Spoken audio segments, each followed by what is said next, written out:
welcome back to the channel. And by this cleaning, you already know what it's time for.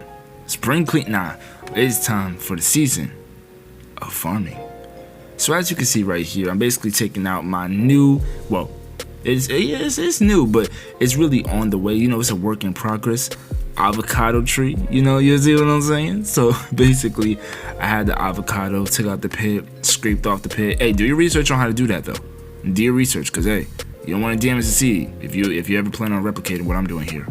And then basically, I just place it in a paper towel, wet the paper towel fairly a good amount, and then just place it in a Ziploc bag and put it in a dark storage space, and boom. Then after about a week or two, started having some good, it was about 2 weeks. Started winning some good progression when it came to the root development. So as you can see within this video, this avocado seed, I'm actually able to transfer from a smaller container into a larger container, just because the roots need more time to expand, as well as, just logically, it's a little bit healthier, it's healthier to have a little bit more space, And then right here, I have my, this is kind of like a stage behind, but this is my secondary avocado seed.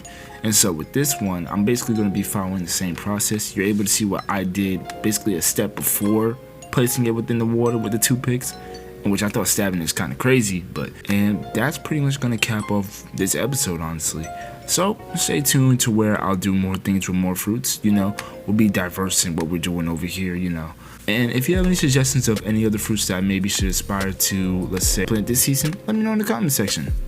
And until next time, peace.